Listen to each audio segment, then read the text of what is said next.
Olá, bem-vindos ao podcast A Menina, Criança e Sua Longa Caminhada. Neste episódio de hoje falaremos sobre alimentos. Faremos um passeio pela história e falaremos sobre políticas públicas, costumes, hábitos e tradição. E em se tratando de cozinha, falaremos também sobre a relação do feminino e o ato de nutrir. Como estamos a poucos dias das celebrações de Natal e Ano Novo, falaremos também sobre as mesas fartas e as despensas vazias. Meus convidados de hoje são Clara Guimarães e Matheus Soares. Sejam muito bem-vindos. Eu gostaria que vocês se apresentassem, por favor. A gente pode começar pela Clara, Tá. para Bom, manter, agradeço para aí manter o pelo clichê. agradeço aí pelo convite, né? O Matheus tinha comentado mesmo que tinha uma colega dele que tinha um podcast, que fazia um trabalho muito legal e me apresentou. Então, fico honrada também pelo convite. Bom, meu nome é Clara, eu sou nutricionista de formação, e faço mestrado agora na área de sustentabilidade e segurança alimentar, né? Então, a gente está dentro dessa área juntos, eu e o Matheus, como uma dupla, né? Legal. Matheus. Sim. Bem, boa noite, né? Boa noite, Maria Lígia, boa noite, Clara. Obrigado pelo convite também. Quando eu recebi o convite, fiquei entusiasmado, porque vou falar sobre alimentação e é uma coisa que eu pesquiso, venho desde a graduação sobre o tema, trabalho atualmente, é, tenho atuado, na verdade, em projetos com o Banco de Alimento, e aí eu sou, então, o Matheus, né? Sou formado em administração. E aí tenho mestrado em engenharia de produção e atualmente faço doutorado em engenharia de produção. A alimentação, né, chega então para mim, porque vem de uma região que tem como uma das suas características a produção agrícola muito relevante, é um fator importante no PIB agrícola, e cresci no meio, né, dessa região, entendendo então esses aspectos produtivos, na verdade, muito mais me questionando quando eu era criança sobre. Tá, por que que a gente produz esse tipo de coisa aqui, não outro tipo de coisa? E aí, então, eu entro na minha graduação, vou me aprofundar um pouco mais, porque minha graduação é administração com ênfase em sistemas agroindustriais. Então, a gente está falando de agroindústria, está falando de necessariamente produção, né? Produção de alimentos. A agroindústria majoritariamente faz alimentos, mas também faz outros produtos, como madeira serrada, que vai gerar papel, e algumas outras coisas que geram borracha, por exemplo, como as seringueiras. Mas a gente está permeando aí a alimentação desde que entrei na minha graduação e trabalhei muito próximo a produtores rurais, né? Que vão então falar sobre esse aspecto da produção e aí os seus desdobramentos culturais, sociais, econômicos, políticos e crenças, né, mais individualizadas. Legal. Que região é essa em que você cresceu? É o Sudoeste Paulista. Sudoeste Paulista, ele é composto, né?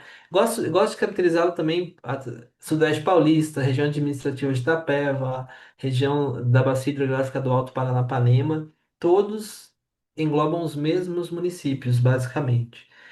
E o Sudoeste Paulista, ele tem aí uma característica um pouco mais, um pouco diferenciada em relação às demais regiões do estado, que é o IDH baixo. Enquanto o estado tem um IDH de, salvo engano, é de 0,862, o Sudoeste Paulista tem 0,702.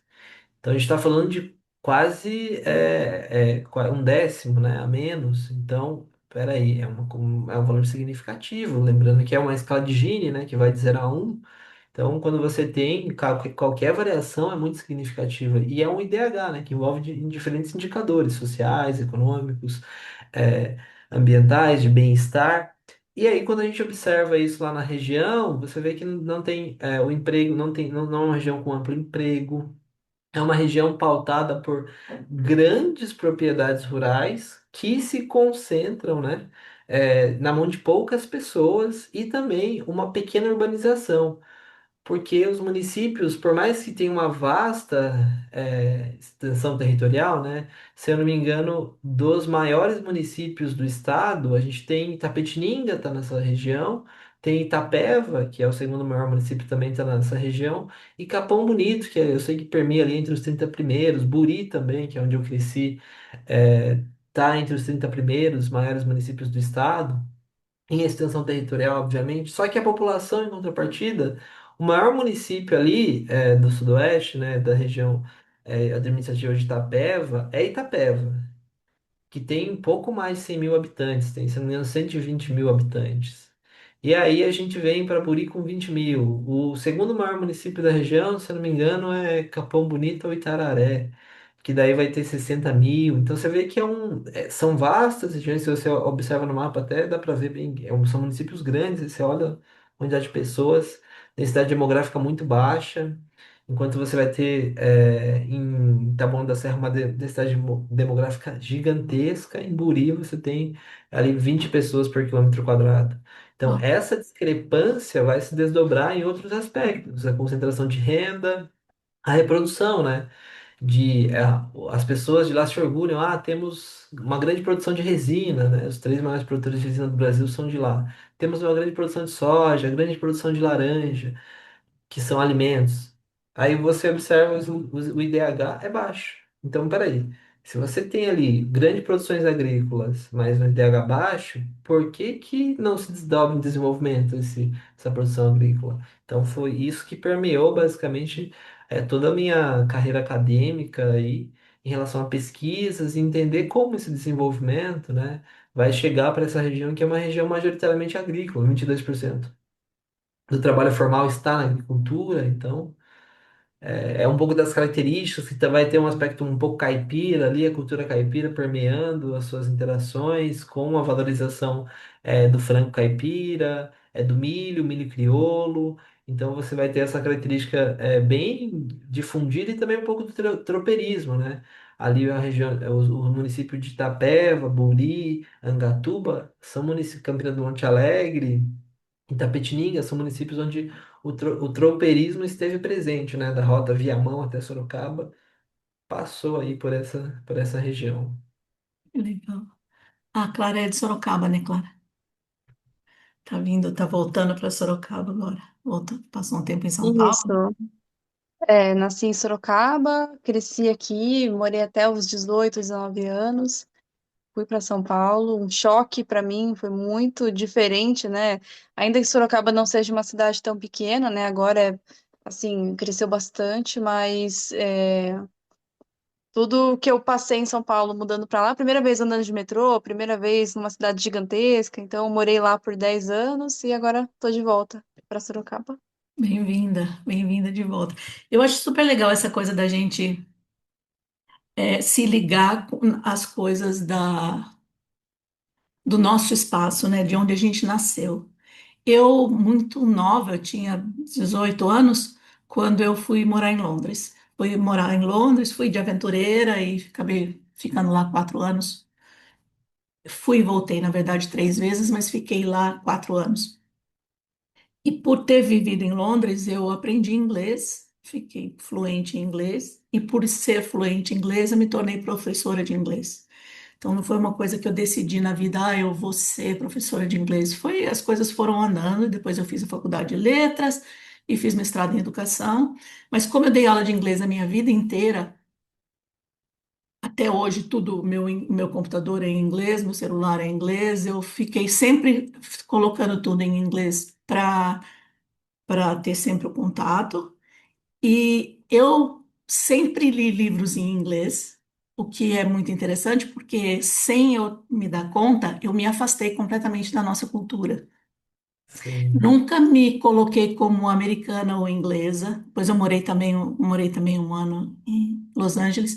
Eu nunca me coloquei como inglesa, nunca esqueci a minha nacionalidade, nem rejeitei em hipótese alguma, conscientemente, porque eu estudei tudo na Inglaterra. Então, por exemplo, eu me formei agora, por isso que eu conheço vocês, eu fiz com o Matheus, né? Para as pessoas saberem, eu fiz com o Matheus o curso Alimentando a Cidadania.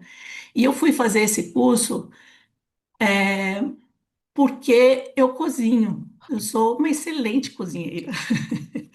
E eu achei que era alguma coisa a ver com comida, de preparo de comida, de alimento. Por isso, eu nem me liguei no Alimentando a Cidadania. Então, por isso que eu fui fazer.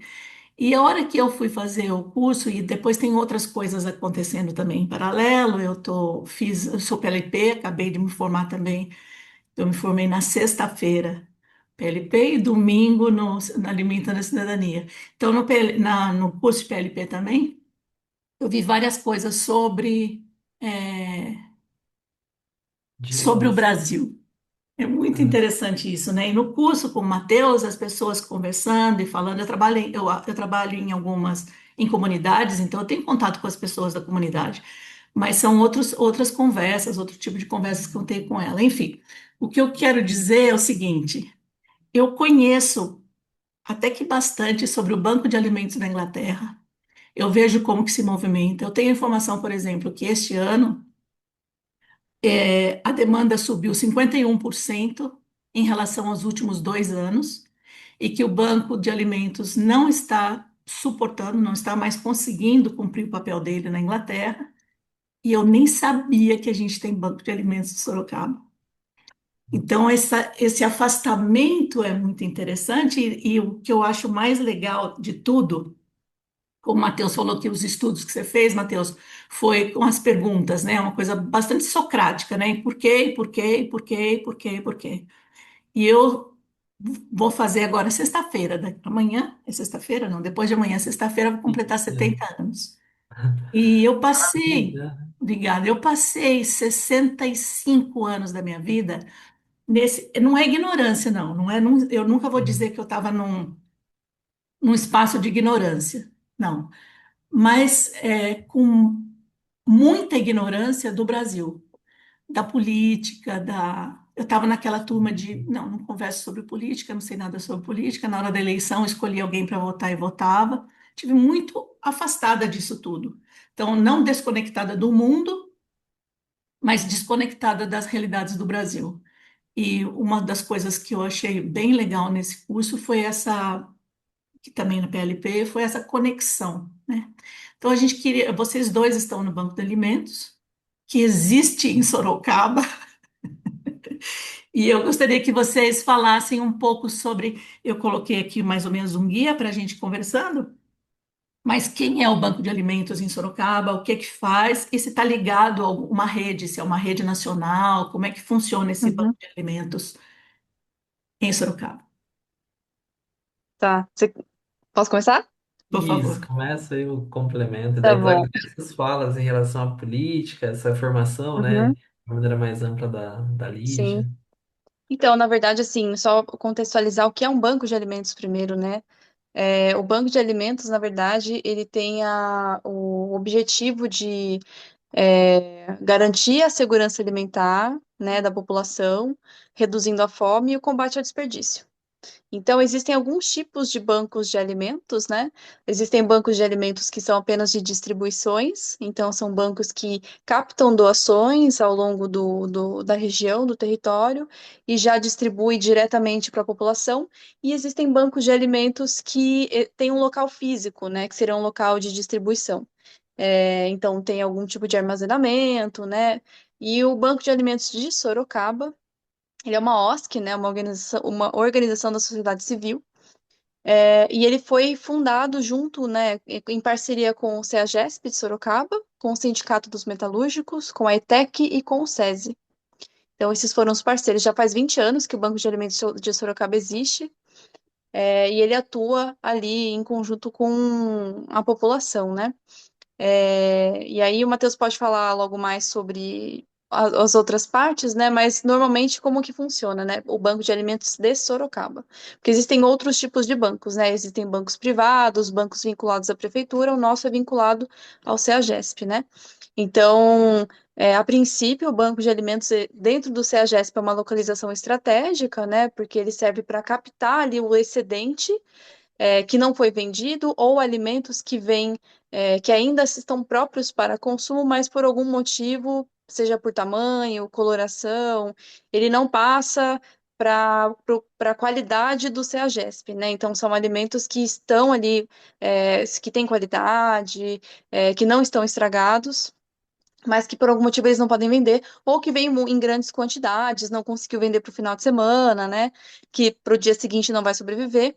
Então, a gente tem esse contato com o CEAGESP, a gente recolhe essas doações de frutas, verduras e legumes, e nisso a gente distribui, né, tanto para entidades que cuidam diretamente de pessoas, né, seja de idosos, pessoas com algum tipo de deficiência, mulheres em situação de violência também, enfim, qualquer tipo de pessoa, né? E para além das doações recolhidas dentro do CEAGESP, a gente também recolhe em mercado.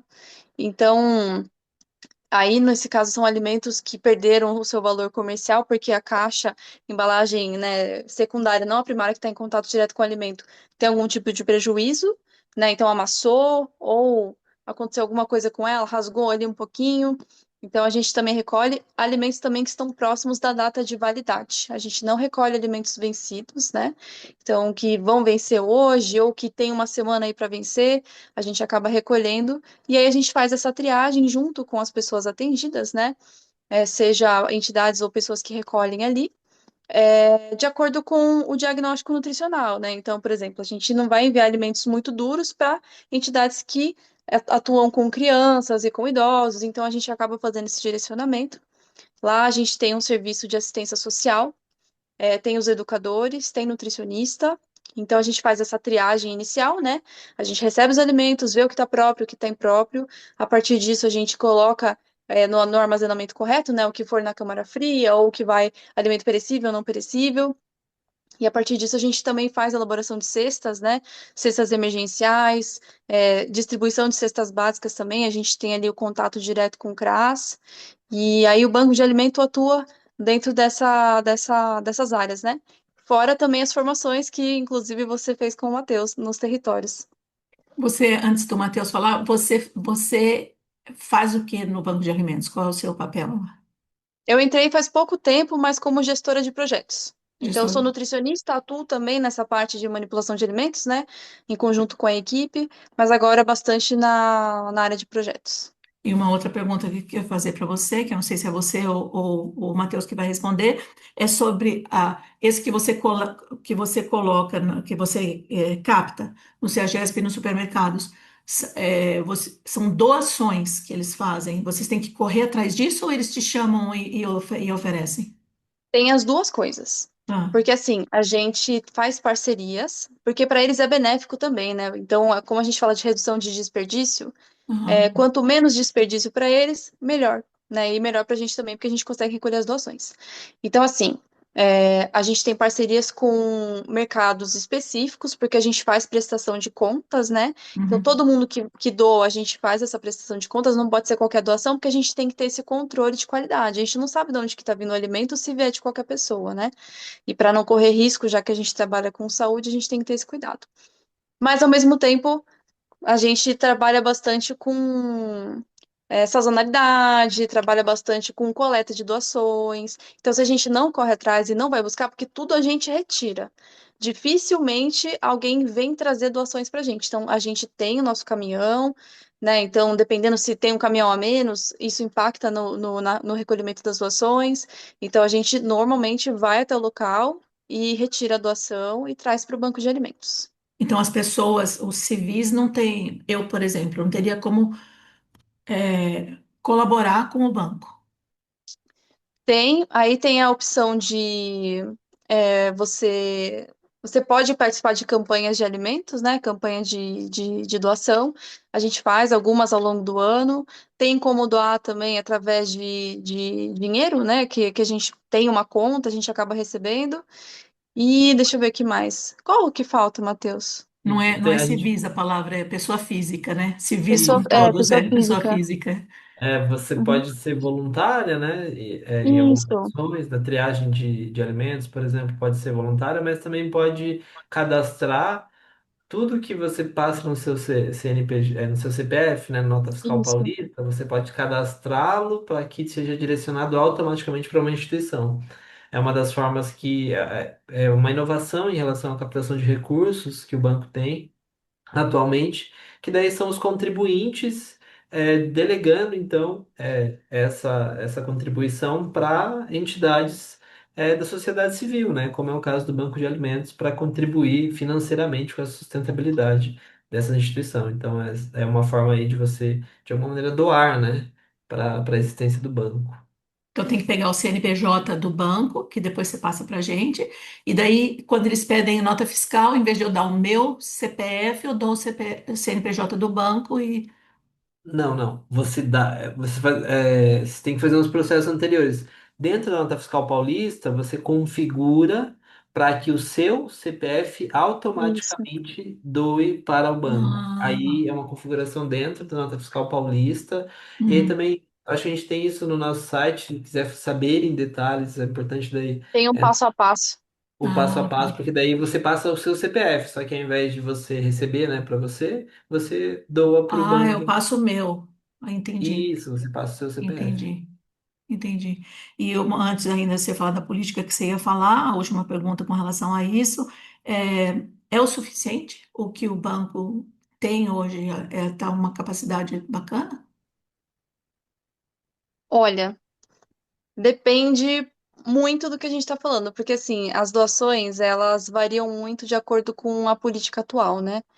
Então, o banco, ele já ficou bem, assim, quase fechando as portas, né, durante aí a política dos últimos governos, né?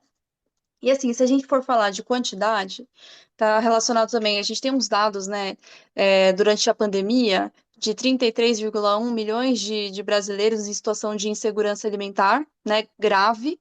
Existem alguns tipos de insegurança alimentar, tem a grave, moderada e a leve.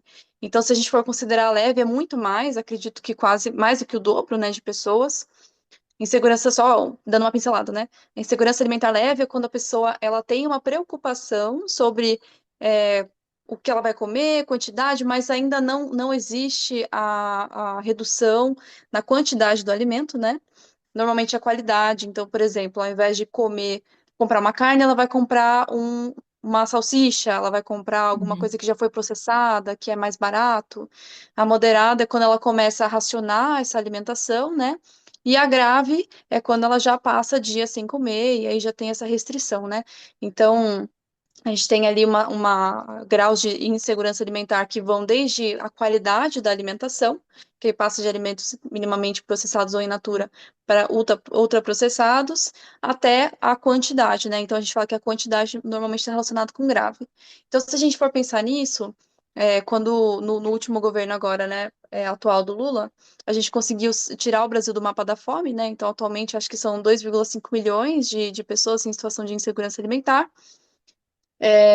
E, dado esse cenário atual, a gente consegue perceber ali uma diminuição da necessidade, né, da atuação de bancos de alimentos ou de outras políticas, né, que auxiliam aí na garantia da segurança alimentar da população.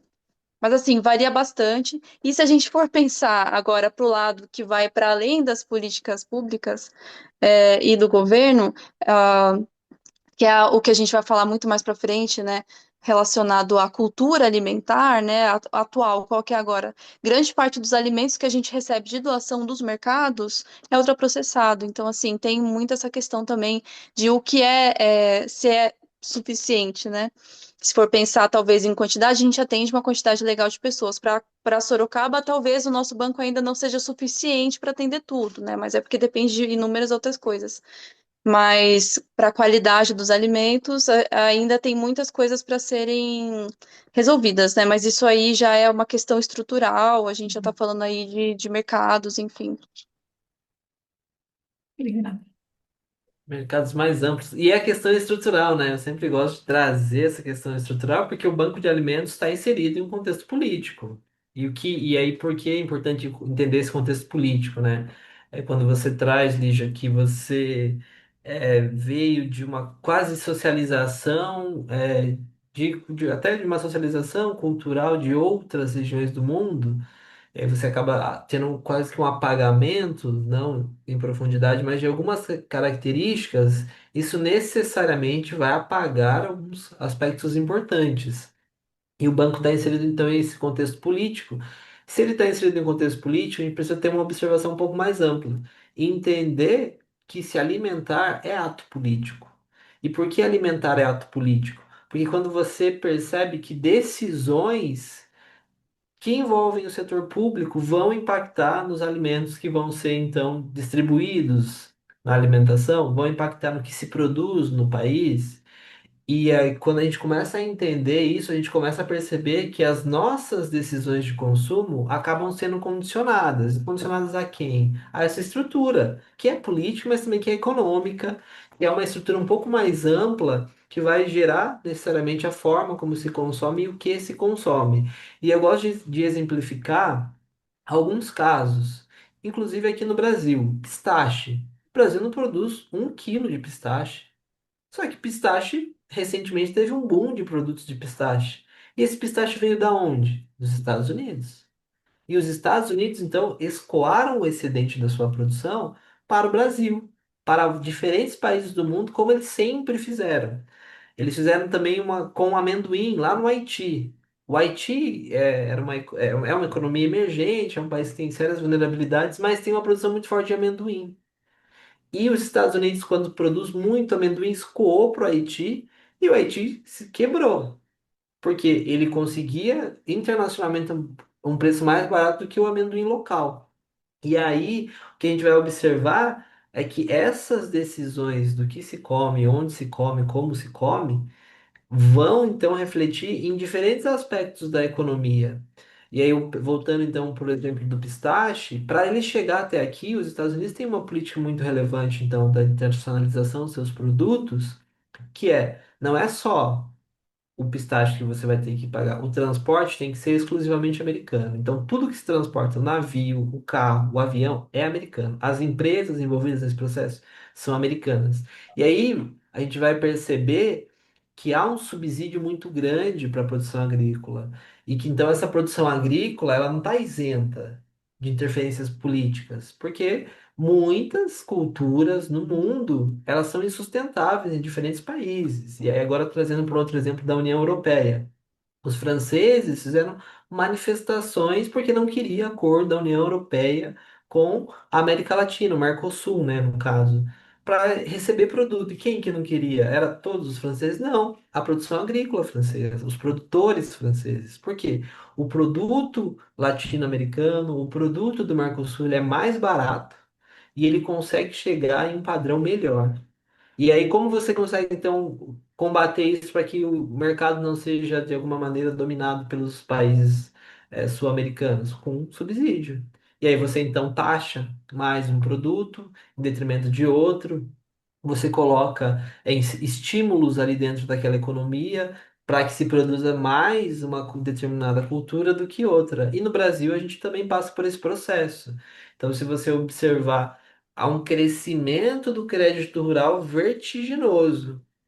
E esse crédito rural, essencialmente, nasce como uma política, né? Se eu não me engano, é da época da ditadura que ele vem. E aí, então, o crédito rural cresceu exponencialmente ali do 2002, que a gente tem um boom das commodities agrícolas. Quais são essas commodities? Soja e café, de uma maneira mais ampla. Exemplos de commodities, mas essencialmente a soja cresceu muito nessa produção. E aí a gente vai ter, então, o crédito agrícola como uma forma do governo incentivar, ó, produtor, produza aí o que você tem de relevante, que eu vou te dar crédito agrícola para que você consiga garantir essa produção independente dos intempéries, né, da natureza. Porque quando a gente fala de produção agrícola, a gente está falando de muito risco. Porque diferente da produção industrial, que é dentro ali de uma caixinha, que você consegue controlar muitos dos aspectos, a produção agrícola você não consegue. Então, a gente entender esse contexto político é importante, porque daí quando você dá mais crédito agrícola para grande produtor, o que que ele produz? Ele não é ele que produz o alimento que chega até a gente. Ele vai produzir o que dá lucro. O que dá lucro é commodity, porque ele produz em real, vende em dólar, e aí a gente sabe que para cada US$ 1 se ganha R$ 5, né? Se tem R$ 5 ali. Então, para efeito de comparação, se ele produziu é, R$ 5.000, mas aí vai vender no mercado internacional, essa produção de R$ 5.000, ele vai ter automaticamente R$ 25.000, né? Quando ele consegue vender. E aí, então, o mercado agrícola brasileiro passa, quer dizer, os produtores agrícolas brasileiros passam a muito mais do que a produção local enviar sua produção para o internacional. E aí essa produção é enviada para o internacional. Muita gente fala, ah, mas a gente manda para o internacional eu gosto do café daí de exemplo. Manda o café in natura, chega aqui pra gente a cápsula de café. E aí você fala, daí você observa quais os três maiores PIBs do café: Brasil, Colômbia, terceiro, Suíça. Você fala, a Suíça não tem um pé de café, mas é o terceiro maior PIB de café do mundo. Porque eles constroem máquinas, fazem diferentes inovações em prol do café, e aí você tem um PIB muito maior. Então, ficou a cargo aqui da América Latina ser o fazendão do mundo, né? E esse fazendão não é à toa. Os países do norte global vão ter ali a concentração tecnológica, enquanto esse sul global vai ter essa produção mais básica, né? E todo o desenvolvimento que a gente vier a ter vai ser em relação ao que eles pautam, né? Atualmente a gente está tendo essa questão com o carro elétrico porque a gente talvez não precise. A gente tem biocombustível, né, como o etanol, que isso conseguiria ter essa equiparação, né, uma demanda muito mais europeia do que brasileira, o carro elétrico. Mas, voltando para a alimentação, a gente vai ter então esses aspectos políticos, a gente precisa entender esses aspectos macro, né, econômicos, crédito rural, incentivo a determinadas culturas em detrimento de outras. E quando a gente observa esses detalhes, a gente volta lá atrás para a minha primeira afirmação: comer é um ato político. E por que ele é esse ato político? Tudo que se produz no Brasil necessariamente passa por um seguro agrícola. E esse seguro agrícola, o percentual que se dá ano após ano, tem uma relação direta com a Frente Parlamentar Agrícola, que é a agricultura, os produtores da agricultura, da grande agricultura, organizados. E organizados para quê? Para conseguir recursos ano após ano, para que consiga subsidiar a sua produção. E aí vai ter crédito agrícola, vai ter incentivo à máquina agrícola, vai ter incentivo a fertilizante, incentivo a químicos de uma maneira mais ampla. E quem paga todas essas externalidades dessa produção é a população brasileira. Porque quando a gente está produzindo soja, está exportando a soja, não é só a soja que está indo, é a água, é a terra, é o trabalho. E são os capitais brasileiros que, de alguma maneira, subsidiaram aquela produção. Então, quando a gente volta passos atrás, entende toda essa questão política, se isentar dela, necessariamente fechar um olho para algo ou virar as costas para algo que já está posto como hegemônico. A produção agrícola em larga escala ela já é hegemônica. E se ela já é hegemônica, tudo que ela vai colocar em relação ao que se quer produzir é pensando em um retorno específico, ganho econômico. E aí, quando a gente observa daí o mercado, como a Clara trouxe, vai ter majoritariamente ultraprocessados. Vai ser um mercado que vai perder a sua vinculação com o território. E essa vinculação com o território vai perder as suas características culturais. Então, a gente não vai ter mais disponível o cambuci, a jabuticaba, que são produtos, né, da da biodiversidade brasileira. E esses produtos da biodiversidade brasileira que a gente devia estar produzindo. Só que não, a gente está produzindo a soja, está produzindo milho. O milho sequer é brasileiro, soja também não são culturas brasileiras, mas tem um impacto significativo no Brasil. E aí, quando a gente dá preferência para esses aspectos, para essas culturas, a gente está falando de um apagamento de uma maneira mais ampla, cultural, em relação ao que se tem no território, ao que se poderia valorizar para que se criassem produtos brasileiros e você tivesse uma autonomia de. Esses são produtos nacionais, são produtos que a gente deveria valorizar de uma maneira mais ampla. E aí, então, Sim. voltando para o aspecto de banco de alimentos, ele vem nesse contexto mais amplo de ser o receptor, né, desses excedentes que sobram. A gente tem aí uma questão mais estrutural que a indústria produz muito mais do que se precisa. A gente não tem o problema da fome no mundo não é em relação à quantidade produzida. Teoria malthusiana de que a gente vai ter uma população maior do que a quantidade de comida produzida, a gente superou isso lá na Revolução Verde, 1930, né? Ela nasceu, mas chegou no Brasil em 1950. Lá a gente superou a teoria malthusiana, né? Que dizia que a gente ia ter, então, um crescimento demográfico maior do que a capacidade de produção de alimentos no mundo. Então a gente precisava inovar essa produção para que a gente pudesse conseguir produzir em larga escala, né? E aí vem esse pacote tecnológico que vai falar de fertilizante, que vai falar de defensivo, que vai falar de modos de produzir, que vai falar de máquina agrícola, de trabalhador, de qualificação, de modo de distribuição, vai falar de tudo isso, vem nesse pacote da Revolução Verde. E quando então a gente Uhum. coloca esses aspectos em, com enfoque, o banco de alimentos sempre vai ter um papel significativo, porque a produção industrial sempre ela produz excedentes muito maior do que a demanda. Só que a gente está É, pautado numa estrutura na qual, para você acessar o alimento, necessariamente tem que passar por recurso financeiro, como se esse fosse o único meio. E aí entender o alimento somente como um produto financeiro, você perde aquela essencialidade que é a cultura, o território, todos esses aspectos. Então, sim, quando a é gente o. pega. Não, só para um adendo, assim, que eu acho que é interessante, né? Porque pode surgir a dúvida, né, de a gente está falando isso aqui sobre alimentos, a importância dos alimentos locais, regionais, de fomentar a economia também local. Então, o banco não deveria apenas passar esses alimentos, né, alimentos regionais, alimentos locais, alimentos brasileiros. Entra o que o Matheus está falando, né? Mas quando a gente fala de fome, a gente tem que atuar em todas as frentes possíveis, né? Então, da mesma forma como há um tempo foi colocado em pauta a taxação, o aumento dos impostos dos alimentos ultraprocessados. Ainda que a gente queira diminuir a ingestão de alimentos ultraprocessados, que não são alimentos, né? Que são produtos ultraprocessados que a gente usa para comer. Muitos lugares que apenas recebem esses alimentos, né? A gente chama de desertos alimentares, Matheus também estuda bastante isso. Existem pessoas que só têm acesso a esses alimentos. Então, como que a gente vai aumentar o preço desses alimentos que vêm de fora, muitas vezes, e são muitas vezes mais baratos, se a gente for ver, por exemplo, o quilo de muitos produtos, né? Não estou falando de alimentos de agricultura familiar, nem nada, mas comparar dentro dos mercados, produtos in natura e produtos ultraprocessados, muitas vezes os ultraprocessados eles vão estar mais baratos do que os produtos in natura. Então, assim, o banco de alimentos ele atua em todas essas frentes, com a captação de doações que vêm dos mercados, né, que muitas vezes são produtos ultraprocessados que vêm de fora.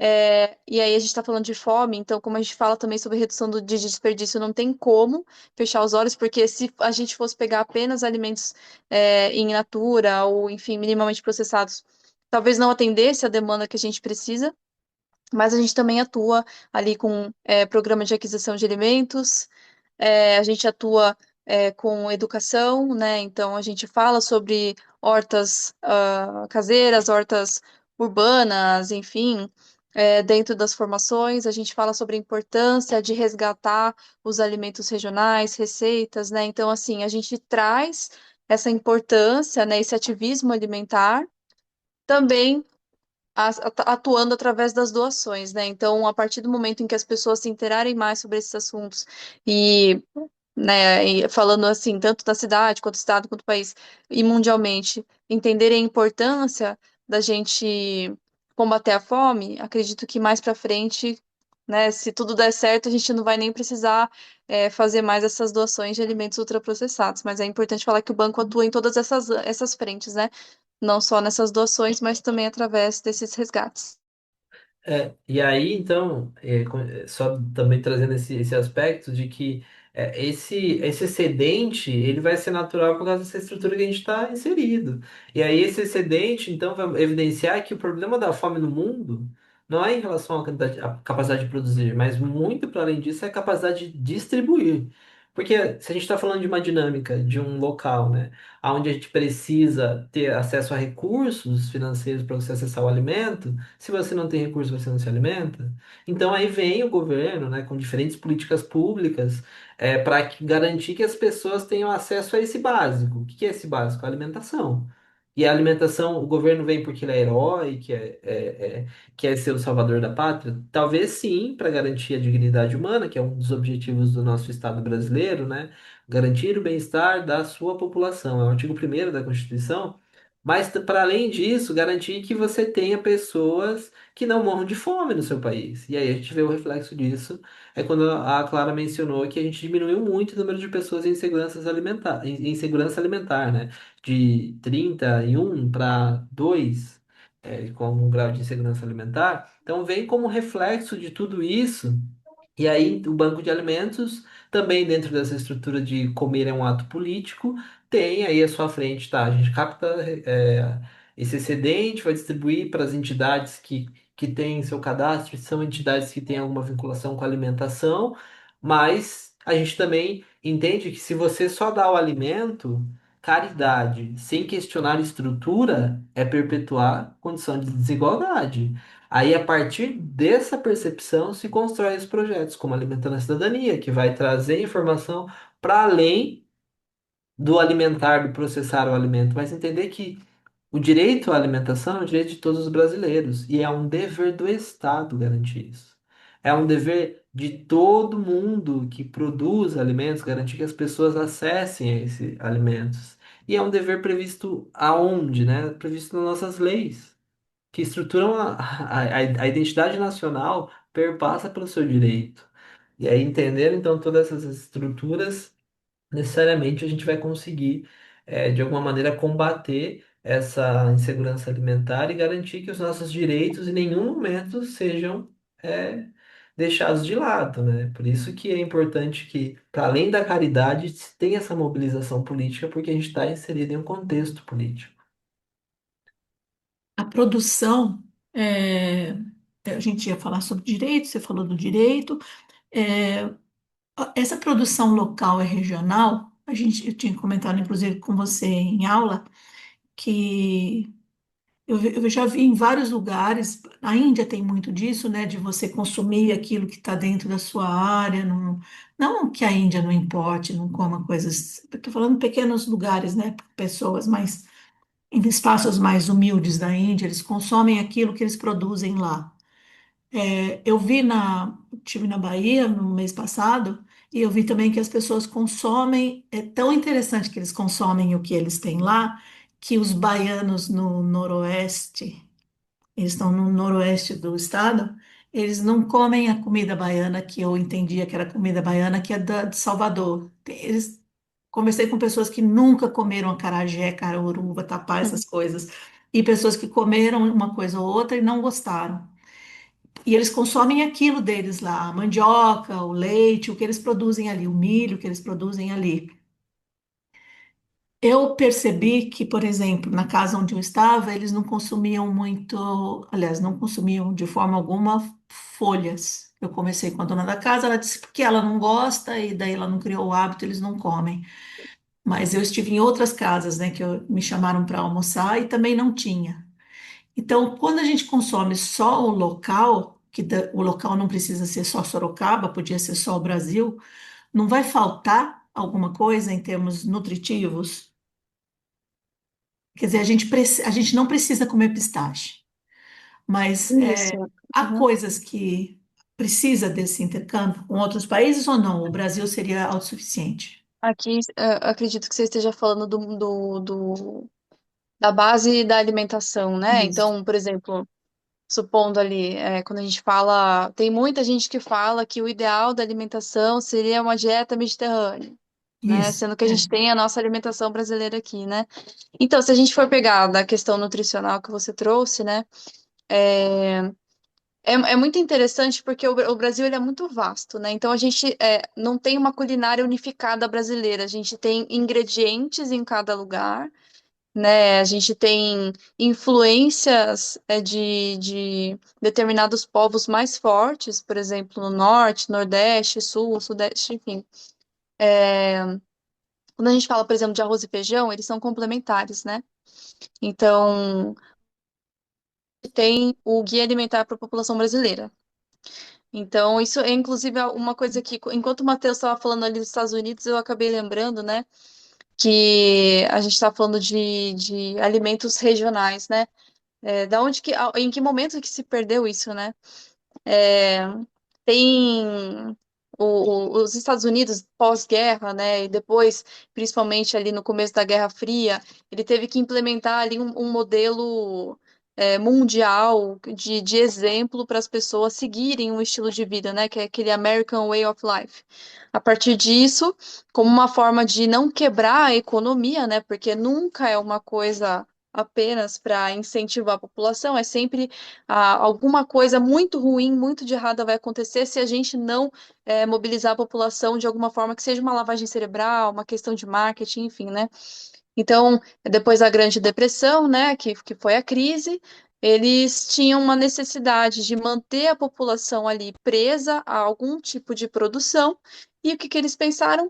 Legal, vamos pegar todas essas produções locais e vamos transformar em uma linha de produção. Então, tudo que é ultraprocessado começou ali, né? Tem toda a questão de gênero que a gente pode falar mais para frente, né?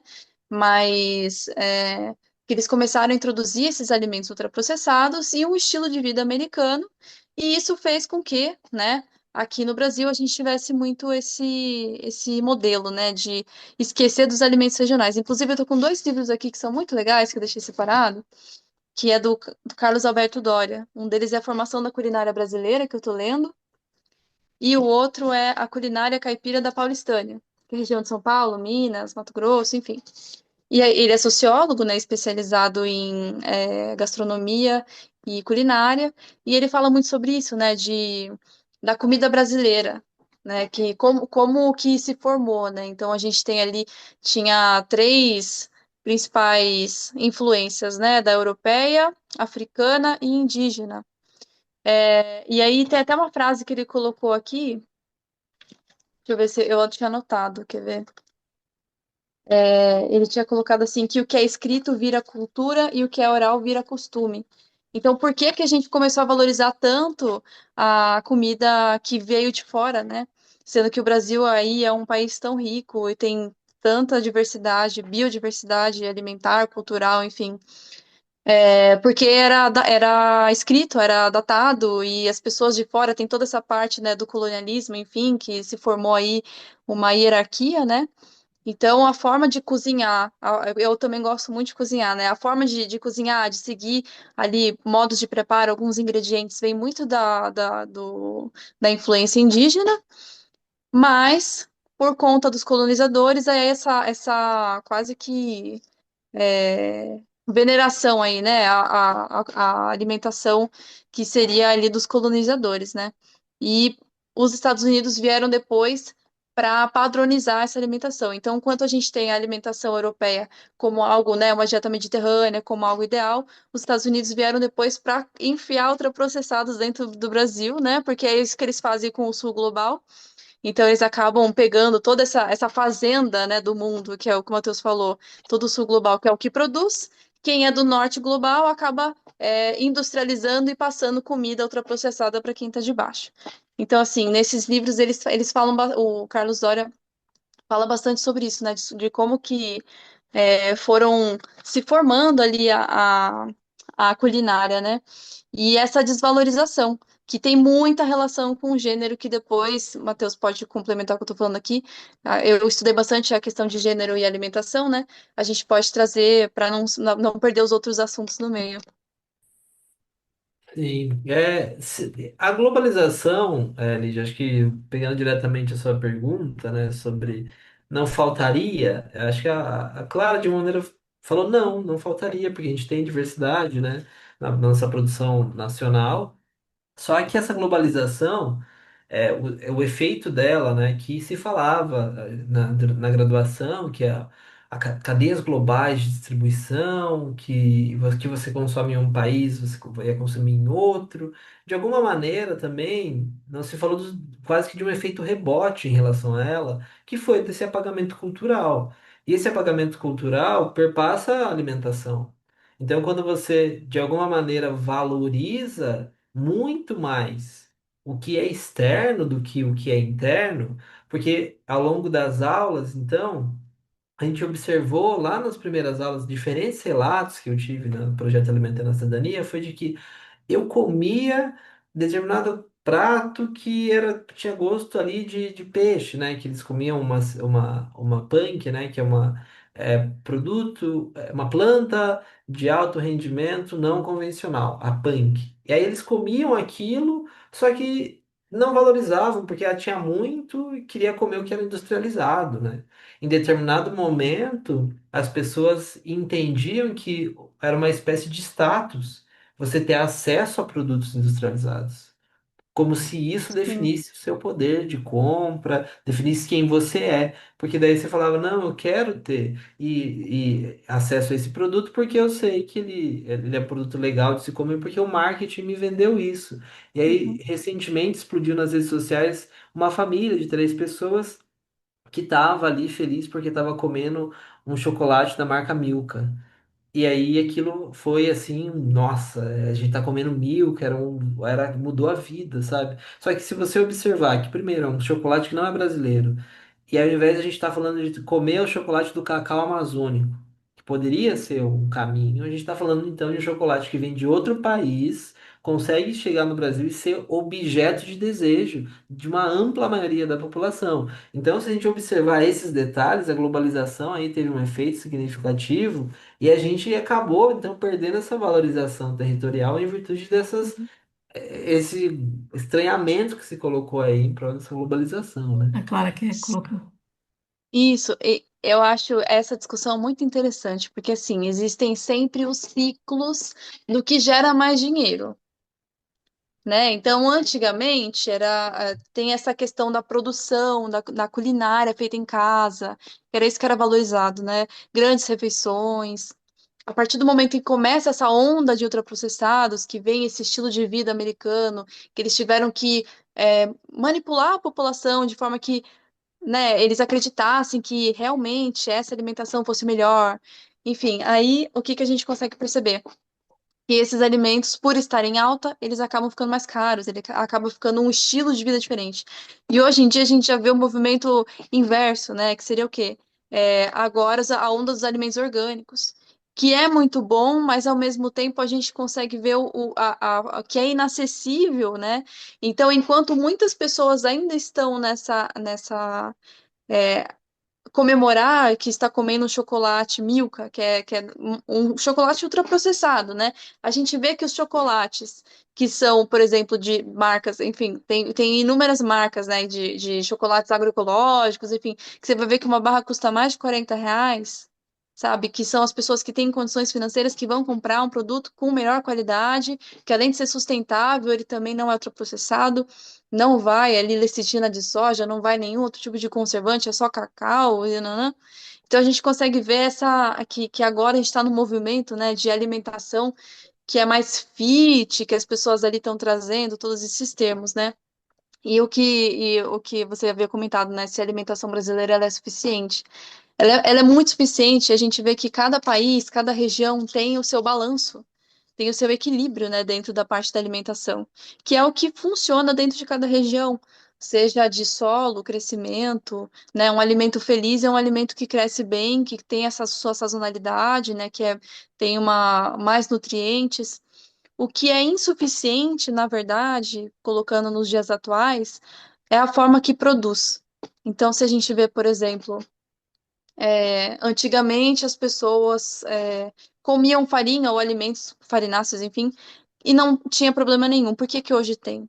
Porque hoje as farinhas não são só farinha, são refinados, o açúcar também é refinado. Então, produtos que nunca deram problema, hoje trazem questões de saúde que são, assim, absurdas. Então, a gente tem ali, lógico, políticas públicas, né, de adição de flúor, de vitaminas, né? Então, tem ferro, ácido fólico, existem essas fortificações dos alimentos, é, o próprio iodo, enfim.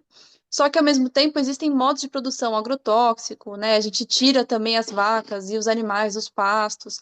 Tudo isso acaba piorando. Então, mesmo uma alimentação in natura, dependendo de onde o alimento vem, né? Isso que muitas vezes acaba empobrecendo o alimento. Né? A gente fala de inúmeras deficiências nutricionais que estão em alta hoje em dia. Uma delas é ferro, e já foi uma questão ferro, B12, vitamina D.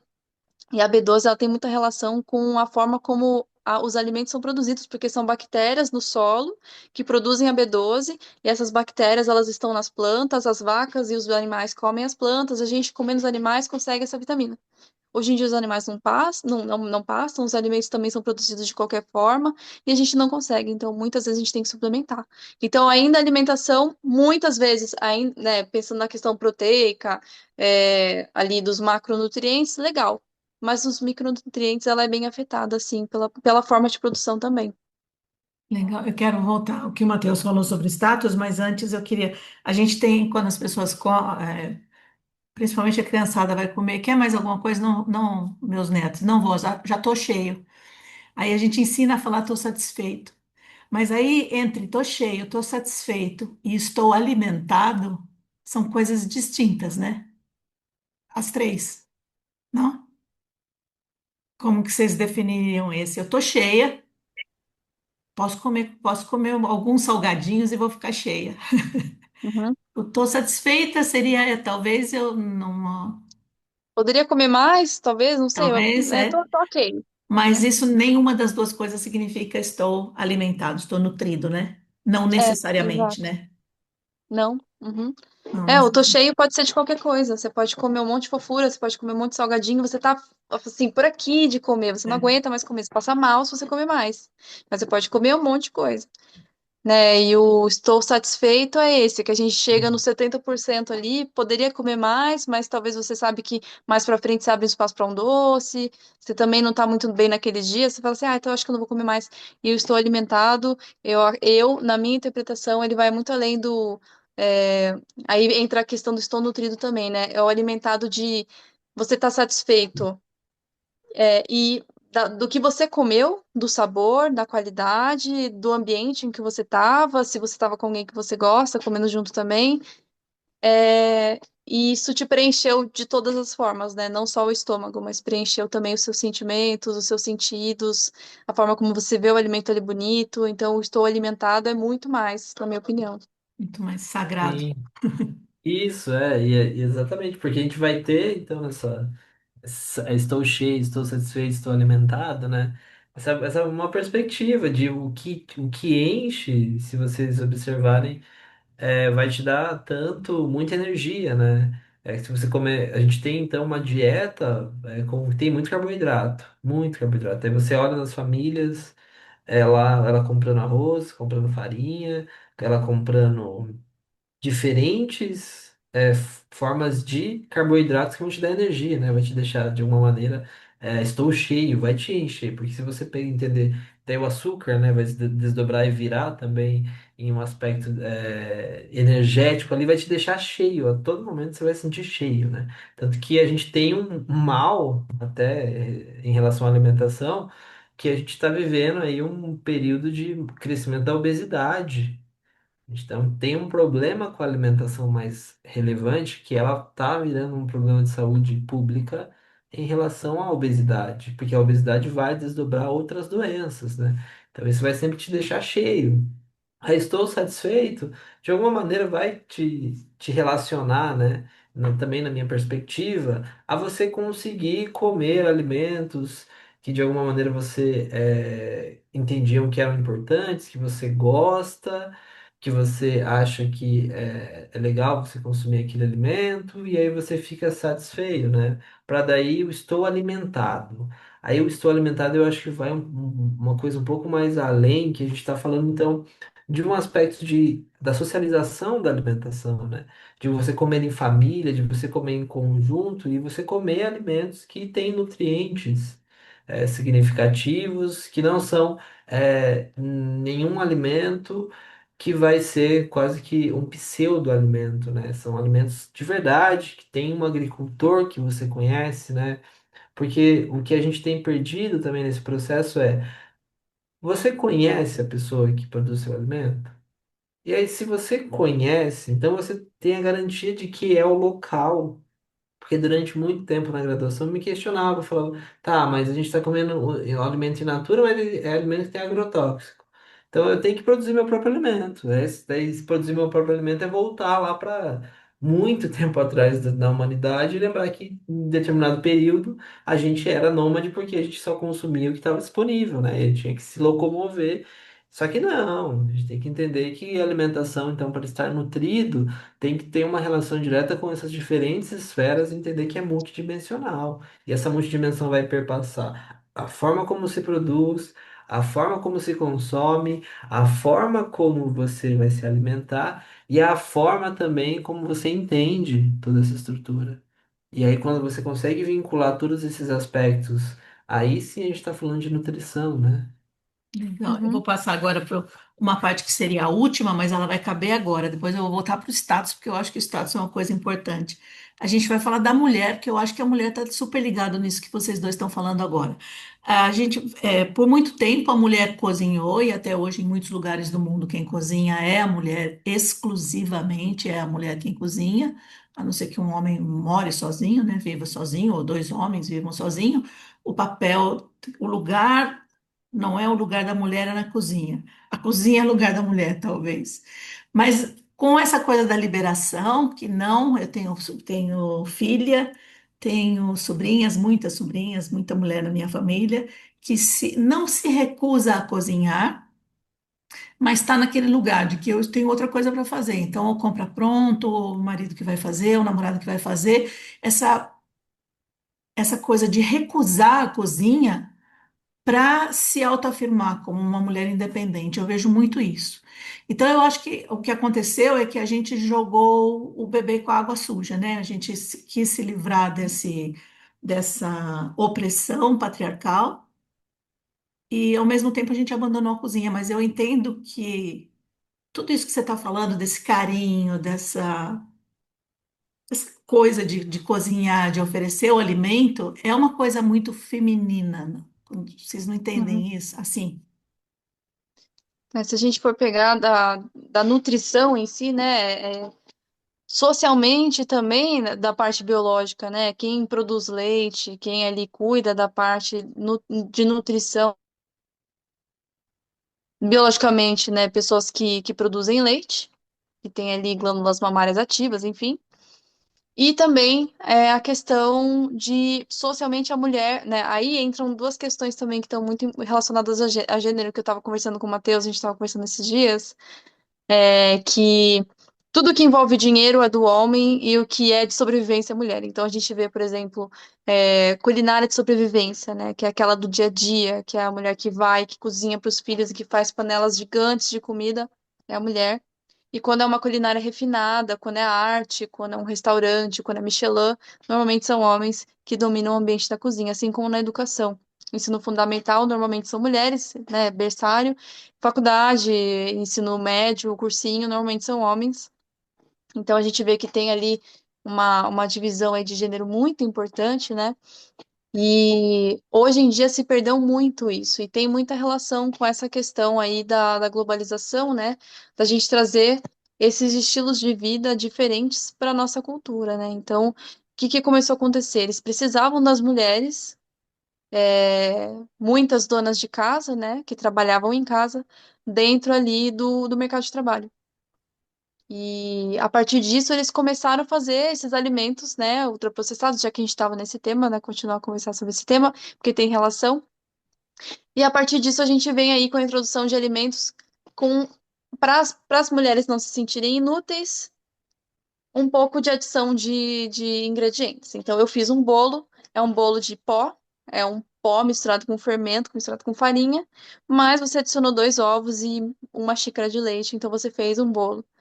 Você não fez um bolo, você adicionou uma coisa ali, que eles poderiam colocar um ovo em pó, eles poderiam colocar leite em pó. Só que para dizer que fez, coloca algum alimento ali ou não, né? Então a gente começou aí, a partir desse momento, a desvincular o papel que antes era da mulher, socialmente colocado para a mulher, dentro da cozinha, né? E isso se reverbera até os dias de hoje, mas a gente vê muito essa questão da alimentação, né? De antes o cozinhar ele era voltado para a sobrevivência, depois o não cozinhar com liberdade, que é o que a gente ainda está entendendo nos dias de hoje, mas a gente percebeu que o não cozinhar, ele vem muitas vezes, né? Lógico, a gente tem uma jornada de trabalho ali, as pessoas estão cansadas, né? Tem escala 6 por um, tem pessoas que trabalham demais, muitos filhos, não conseguem dar conta, porque por mais que não seja o papel da mulher hoje em dia obrigatoriamente como era antigamente, descaradamente, na verdade, ainda é. Então a gente vê que se tem uma casa que tem uma mulher, os dois podem não cozinhar, normalmente é a mulher que vai pegar ali a frente de cuidar dos filhos, de pegar essas responsabilidades, né? E só que hoje também tá voltando essa questão, né? Antes, o que as pessoas não cozinhavam e acabavam comprando pronto, hoje em dia tá vindo de novo esse movimento de cozinhar, porque as pessoas viram que não tem como ficar comprando alimento, né? Comprando comida pronta, os alimentos congelados, ou até mesmo porque é mais caro, né? Comprar marmitas, enfim, a gente vê iFood, vê um monte de plataformas ali que vendem comidas prontas ou muito fáceis, né? Então, além de economicamente para a pessoa ali que tem um salário baixo, enfim, ser inviável, comer em restaurante também todo dia é inviável. Produzir acaba sendo inviável porque você não tem tempo, mas sim, historicamente, até os dias de hoje, é muito atribuído à mulher essa questão da nutrição. E inclusive do conhecimento das plantas, né? Eu trabalhava bastante com agricultoras familiares e a gente trabalhou muito sobre a questão da insegurança alimentar e gênero em uma população de agricultoras mesmo. E todas elas agroecológicas, né? Então a gente vê que quem se preocupa mais com o meio ambiente, com o planeta, com ali as coisas que são ditas femininas, né, são as mulheres. Então tudo que é em larga escala, produção, capitalismo, tudo que gera muito dinheiro normalmente são os homens, né? Então lá elas são as mulheres que normalmente são as conhecedoras das plantas medicinais, que também das punks, né, que a gente vê muitas discussões hoje em dia que as punks sempre estiveram presentes, mas hoje, inclusive, tem pessoas que falam punks, né? Mas o que que é punk? É falar trevo. Ah, mas eu sempre comi desde que eu era criança, minha bisavó comia. Então as pessoas elas sabem o que é, mas a gente acaba atribuindo nomes que, né, são nomes mais acadêmicos, nomes que vêm ali de universidades, e as pessoas se distanciam disso, né? Então, normalmente são as mulheres que, dentro dessa lógica e logística do cuidado, são as que acabam sendo as principais ali, porque a gente acaba colocando, né? Então, E desde o chazinho Aham. da alimentação, mas isso se perdeu bastante Mas, com o mas tempo, né? isso se perdeu e a É. gente perdeu muito, né? A Eu gente acho perdeu que a gente demais. perdeu demais, porque esse cozinhar é que é ruim assim. Eu acho que é ruim se eu fosse colocada hoje, por exemplo, num lugar de cozinha que você tem que, imaginando que eu fosse mais nova, com marido e filhos pequenos. É você que tem que cozinhar, porque esse é o seu papel. Isso é uma coisa, Uhum. que é contra isso que a gente está. Mas quando eu preparo o almoço, o jantar para a família, e eu sei o que eu estou colocando lá, além de amor e carinho, eu sei que estou escolhendo os nutrientes, estou lavando bem o que deve ser lavado. Esse ato de nutrir, tem um guru indiano, o Sadhguru, que ele diz que quando a gente prepara o alimento, a gente compartilha com a natureza um trabalho que é dela. Então, eu acho que é uma coisa sagrada que a mulher fazer isso com orgulho, né? Porque é uma coisa muito legal. Mas tem muita gente fugindo da cozinha, assim, demais, né? E eu acho que Tem, todo mundo Sim. perde, a sociedade perde muito, né? perde Sim. demais. Você vai E falar, até Matheus? se você. Não, acho que também não é muito meu local de fala, né? Mas eu vou trazer alguns relatos em relação a isso, porque eu lembro quando eu participei de um simpósio, colóquio, na verdade, era um colóquio de mulheres, dentro do ambiente universitário, e só tinha mulheres, tanto na bancada, né, lá no, apresentando, quanto mulheres assistindo. E aí, em determinado ponto, elas colocaram que a gente está falando de coisas, as fala das mulheres, parafraseando elas, que a gente, como mulher, já sabe, mas quem deveria estar ouvindo isso eram os homens. Que daí elas falaram sobre a questão do trabalho, de casa, falaram do cuidado do filho, do cuidado, às vezes, até do próprio namorado, marido, e quem fosse todo esse papel na mulher. E até dessa questão da cozinha. A gente está falando de pessoas aí que eram professoras universitárias, necessariamente tem que ter doutorado, pesquisadoras. Então, esse papel ainda, de alguma maneira, continuava com as mulheres. Só que daí a gente tem uma nova geração, né? Que tem, acho que tem perdido um pouco disso. A minha mãe sempre cozinhou muito. Em casa, eu lembro que demorei a começar a cozinhar. Eu gosto muito de cozinhar hoje. Inclusive, aqui na casa com a minha namorada, né? Um beijo pra você, meu amor. Pra Amanda, a gente mora junto e esse ato de cozinhar, ele acaba, eu fico com um pouco mais em relação a essa questão de cozinhar, porque eu vejo que é um momento onde eu posso demonstrar esse amor através da alimentação. Mostrar que a amo não só com palavras, mas amo também com atos, né? E aí eu cozinho diferentes pratos e se relaciona muito com isso. Mas na minha infância, não. Na minha infância sempre foi minha mãe. E meu pai, até hoje, sequer sabe lavar uma louça. Eu fico, caramba, pai, eu tô aqui, vamos lavar essa louça. A minha mãe já fez a comida, você faz o mínimo de lavar. Não, porque daí a gente vem de um outro contexto histórico, na qual esse papel era o papel secundário que a mulher levava, no sentido de ser somente a responsável por ser a dona da casa. E aí, Uhum, quando a gente então tem esse processo de globalização, e aí o trabalho, com a Revolução Industrial, o trabalho deveria envolver também a mulher. Necessariamente, durante um período tinha até criança, mas necessariamente precisava envolver todo mundo ali da família para que fosse uma força de trabalho.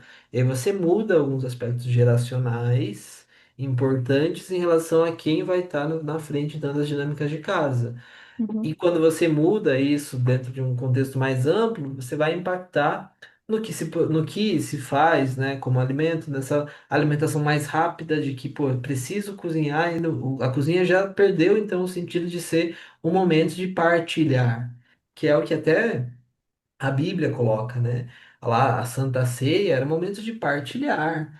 E não, hoje a alimentação é um negócio rápido, você tem que comer rápido uhum. porque você está sem Funcional tempo, também, né? funcional também. Porque você está sem tempo, porque você tem que fazer o quê? Trabalhar. Então, Uhum, a dinâmica do neoliberalismo, e aí eu lembro de um autor que fala sobre a sociedade do cansaço, ela conseguiu colocar na sociedade hoje que você só não tem mérito, ou você só não está onde você quer estar, não pela estrutura, mas por causa de você. E aí isso necessariamente vai passar por você, tá, tenho que ser mais produtivo, tenho que dinamizar meu tempo. Como que eu faço para dinamizar esse tempo?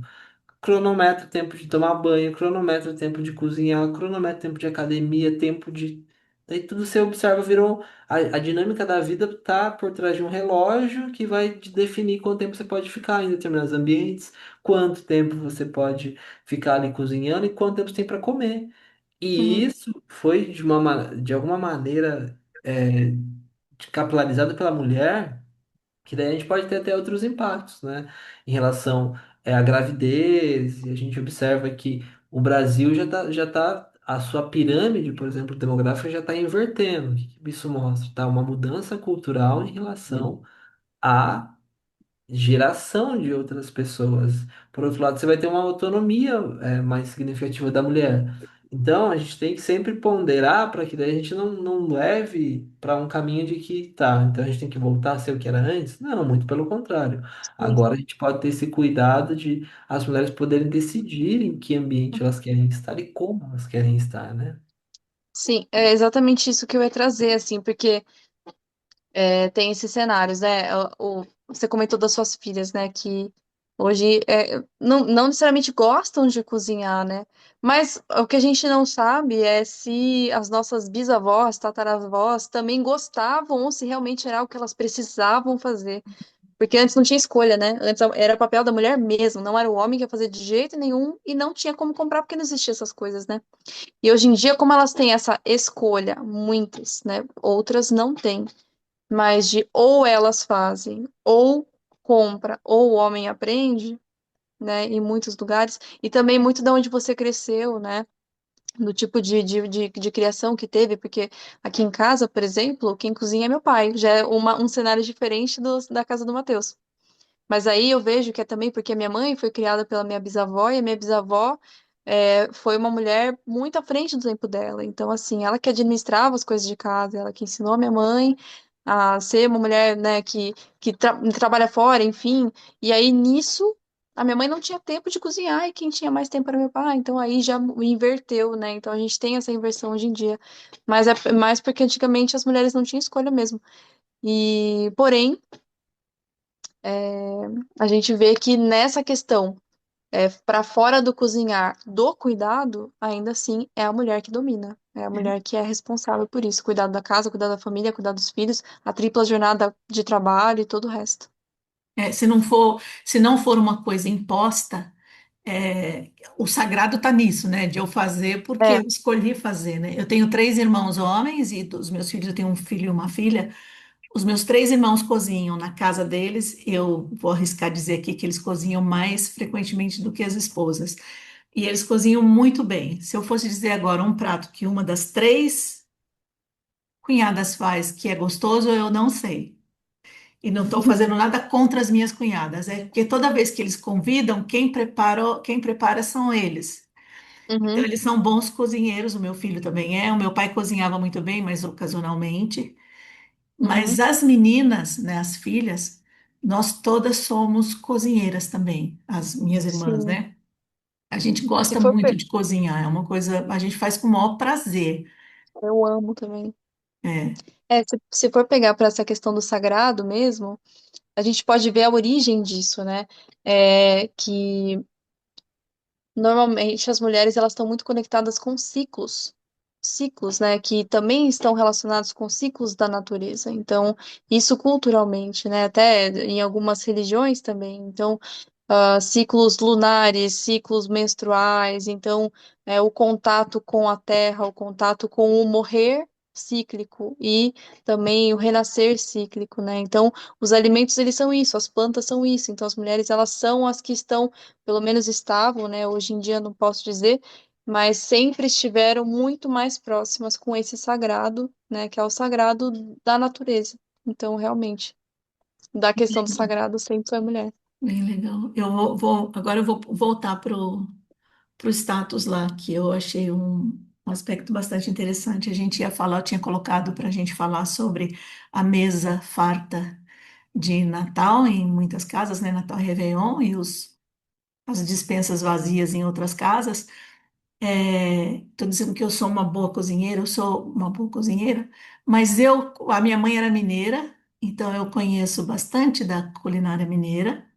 A nossa comida aqui em Sorocaba, em São Paulo, que está na mesa todo dia, né, praticamente. Mas sempre que eu vou oferecer um, um jantar, um almoço, eu faço uma comida estrangeira.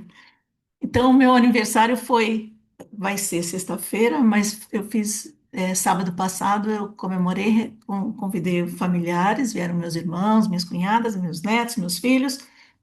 A gente estava num grupo grande, bem bacana, e eu fiz o almoço árabe. Agora estou ficando até encabulada, árabe. E eu fiz árabe porque o pai dos meus filhos era era de descendência árabe. Então minha pai gostava, minha mãe gostava, todo mundo gosta, acho que todo mundo gosta da comida árabe. Mas em casa é muito forte por causa do pai dos meus filhos. Então eu fiz essa comida. Mas a minha culinária, ela é assim, se você ver os meus livros de cozinha, são comidas indianas, gregas, é, as comidas europeias em geral. E agora a gente vai para a mesa do Natal. Então, na mesa do Natal, as famílias mais abastadas vão ter o peru, as castanhas, as frutas secas. A minha mãe comprava para enfeitar a mesa. As castanhas, as frutas, que a gente traz essa coisa de status, né? A gente faz um peru, não faz um frango, pelo amor de Deus, né? O frango você vai comer todo dia. O peru é que tem que vir no Natal. E a gente traz aquela carne gorda, que é deliciosa, da leitoa e tudo da Europa, que é um status, né? Você vai na casa de alguém que te convidou para o Natal e a pessoa serve um frango ou serve um macarrão, você já, nossa, saiu da sua lista, né? Aquela pessoa. Por que que é isso? Essa corrida que a gente tem atrás do colonizador, como é que vocês veem isso? Acho que pensando nesse processo, pensando nessa conjuntura, né, que eu tenho tentado trazer aqui, e que eu fui me questionar depois que eu entrei na graduação. A graduação foi uma virada muito grande ali na minha vida, porque ela trouxe, então, esse subsídio de que a alimentação, ela é contextual, ela deveria ser contextual. Só que em diferentes momentos de comemoração, não se coloca para se comer os pratos brasileiros. E aí eu até tive dificuldade ao longo do curso de identificar qual que é o prato típico de Sorocaba, ou da região de Sorocaba. Eu falei, putz, qual que é o prato típico? Porque daí quando você vai em determinadas regiões, você vai estar ali, você vai encontrar carne seca, rapadura, farinha de mandioca. Em outra você vai encontrar ali os alimentos nativos da floresta amazônica. Lá no sul você vai ver a cultura gaúcha, com seu churrasco. E aqui, São Paulo, o que que é? Ali em São Paulo, né, que é a capital, você vai ver o Virada Paulista, vai ver o tutu de feijão, só que daí você vem aqui para o interior e você vai perdendo isso aí. Recentemente, quando a gente estava na rede sociotécnica, né, no encontro que foi lá na universidade onde eu me formei, tá, vamos falar do milho. Daí falou, pô, mas milho não é nem brasileiro, né? Mas aí, tudo bem, vamos falar do milho crioulo e tal. E aí, então, quando a gente observa que foi, de alguma maneira, até se você observar o Natal em essência, né? Vamos voltar um pouquinho antes. O Natal em si é um senhor que vem do Polo Norte, vai chegar aqui no Brasil, esse calor, ele fala, nossa, ele tem rena, ele A tem um gente põe monte de neve na coisa árvore de de Natal, né? frio, põe neve na nossa árvore. E aí eu sempre escuto, eu tenho um amigo que ele, nossa, ele ama o Natal e gosta do carro da Coca-Cola, do caminhão da Coca-Cola no Natal. Daí eu falo, cara, era pra gente, sei lá, ter uma charrete e mula sem cabeça empurrando esse negócio, porque aí é Brasil. Não, a gente vai ter uma rena que sequer existe na nossa fauna. E aí a gente vai ter um senhor que ele vem do norte, daí ele tá passando com roupa de frio, um calorão que a gente passa aqui nessa época do ano, e ele vai me trazer isso, e aí vai se desdobrar no que é típico, né? O que é o típico do Natal, vocês vão ver coisas que não tem nenhuma relação com o território, vai ser coisas típicas de algum outro lugar que não é o Brasil. Uhum, Então, essa de alguma maneira são o que eu gosto de falar são as nossas lembranças que não são lembranças. Ou seja, de que a gente passou por um processo de colonização, esse processo passou por um apagamento cultural, e esse apagamento cultural vai se evidenciar de diferentes formas. Qual é a primeira delas? É talvez a forma como a gente quer sempre entender que o melhor nunca é o que está no território. É sempre o que está longe, é sempre o que está lá. Ah, não, a Europa é melhor. Ah, não, mas os Estados Unidos é melhor. Daí você fala, pô, mas e aqui? Então a gente precisaria repensar essa cultura brasileira. E se você pegar os livros de história e a construção da cultura nacional, quando que a gente tem a construção da identidade brasileira? É quando vem a família real para o Brasil. E a família Sim. real, ela era portuguesa. Aí a família real, então, lá em 1808, com a vinda de Dom João VI, salvo engano, que vem fugido de Napoleão, aí ele vem para cá e a gente começa a falar de uma identidade nacional, porque até então se discutia, a gente vai se manter como colônia ainda de Portugal? Não, é melhor a gente continuar como uma colônia de Portugal e aceitar que Portugal, que é um país minúsculo, que não tem nenhuma diversidade, seja quem determina aí o nosso direcionamento. E aí você vê, não, a gente precisa ter a identidade nacional, e ela só começa a ser cunhada quando tem um outro externo vindo para cá falando, ó, vocês precisam de uma identidade nacional. Passa tempos depois, Getúlio Vargas vai falar da identidade polaca, né? É o que polaca não, desculpa, o pardo, né? Ele vai falar do Tupiniquim, a República Tupiniquim, que é quando Getúlio Vargas então traz essa valorização do que é brasileiro. E aí vai valorizar o uhum. samba com a Carmen Miranda, que vem lá com a música e aquele adereço cheio de frutas tropicais. Então a gente vai ter essa valorização recente. E aí Que é a depois imagem que tem da gente lá fora até hoje, né? Futebol, isso. Carmen Miranda. E aí você fala, pô, porque foi uma política do Estado brasileiro de criar essa identidade nacional de uma maneira mais robusta. Então você observa que permeia política também essa identidade cultural. E essa identidade cultural, a gente agora está tendo alguns questionamentos, enquanto outros países questionam, os portugueses questionam a população jovem do país que consome muito conteúdo de YouTube de brasileiro. Que daí o brasileiro fala um português diferente. Eles colocam como português errado, mas é o nosso português. E aí eles questionam a sua formação e o conteúdo que os filhos acessam, de, pô, não, isso daí não é português, não é nosso Portugal.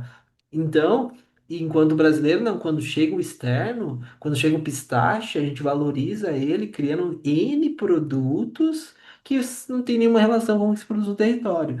E isso vai, então, mostrar, né, de uma maneira velada essa herança colonialista, né, que a gente tem, que vai ser evidente em alguns hábitos que não necessariamente refletem o que era o Brasil, né? Ou Uhum, antes de se entender ainda como um país, que era o que se tinha aqui, como porque existia uma cultura, né, dos nativos. E eu lembro que em determinado momento eu tive na minha graduação uma aluna, uma colega de classe que ela é de uma tribo, na verdade de um povoado indígena, né? Lá de São Mateus, São Gabriel da Cachoeira, se eu não me engano. E ela vai falar que, eu lembro que em um momento ela falava que a gente ensinou os colonizadores o que são determinadas frutas para depois, lá na frente, eles exterminarem a nossa. E a gente está falando de 300 anos de luta para valorização do que é nosso. A gente estava aqui o tempo inteiro, sempre esteve fugindo, lutando para garantir a nossa dignidade. E aí a gente vai ter então essa inversão. E aí sempre olhando então esse povo, né, a nossa nacionalidade como um aspecto pontual, como se o que é o externo é mais valioso do que é o territorial, né? E aí vai se uhum. desdobrar então nessas diferentes nuances da sociedade brasileira. eu acho que assim, ainda que muito da nossa alimentação em épocas festivas, seja Páscoa, seja Natal, enfim, acho que a mais típica é a festa junina, né? Mas a nossa cultura brasileira, ela vem muito mais na forma como a gente realiza essa refeição, né? Então, a cultura do Natal, do senhorzinho que vem aqui de vermelho, barbudo, com rena, lá do Polo Norte, lá, lá. E a gente tem muita relação com religião, tem muita relação com cultura de fora, né? Mas você vê que em nenhum outro país tem tanta variedade de comida com a quantidade que a gente faz quanto aqui no Brasil, né? Que a É, gente vê uma mesa assim do Natal, que em muitos países a véspera de Natal é assim, quietinho, né? Você vai ali, faz uma coisinha ou outra, leva. Enfim, e na véspera de Natal a gente tem, cada um leva uma farofa, que leva um arroz com não sei o quê. Então a gente tem muito essa fartura no Brasil, né? Minas, por exemplo, que se você não sai com 3 pratos cheios, você vai comer mais.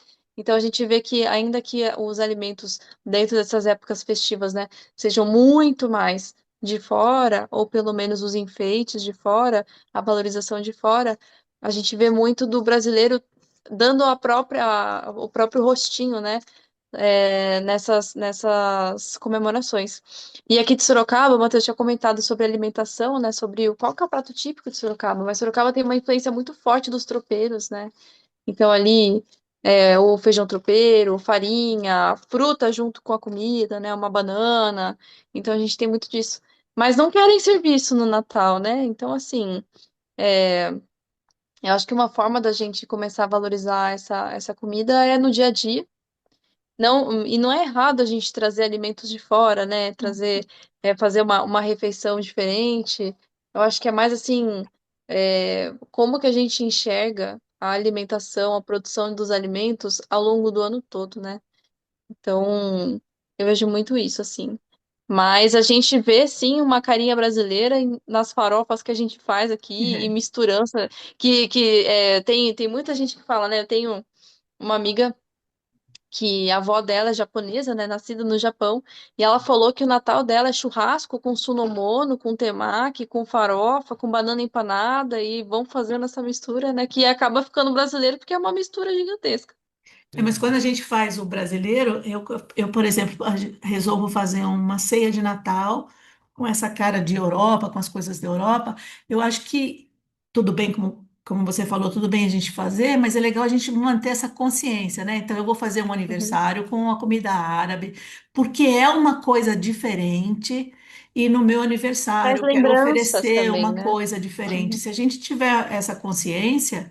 Daí é bacana. Agora, não fazer porque é melhor. O melhor que eu tenho para oferecer é uma comida árabe, não é uma comida Uhum. brasileira. Então, eu acho que é como a gente Sim. vê as coisas, né? Como que a Uhum. gente prepara. Tem um filme que eu não vou lembrar o nome, não vou nem, acho que nem lembro da história, mas eu me lembro muito de uma cena que é sobre em algum lugar na África, e eu me lembro muito de uma cena de um homem que ele vai trabalhar com um terno branco e um sapato preto e meia.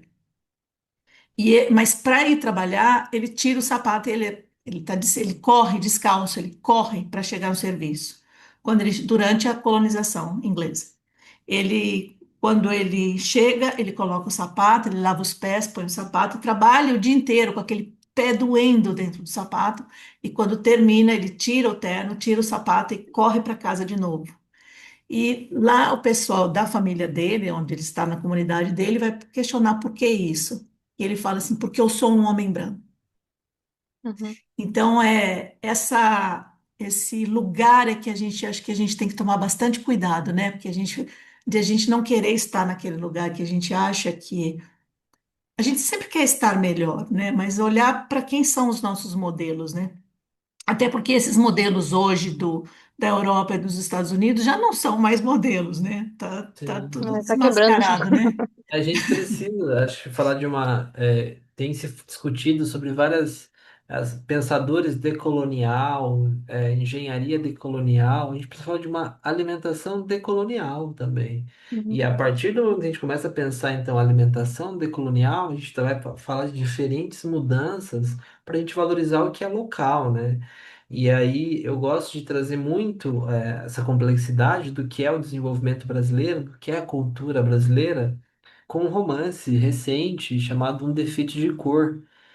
E esse livro, ele vai perpassar diferentes aspectos em relação ao que foi o processo de escravidão no Brasil e ao que foi essa sociedade brasileira escrava, porque ele vai falar então de uma das formas da protagonista ganhar renda ali era fazendo cookie.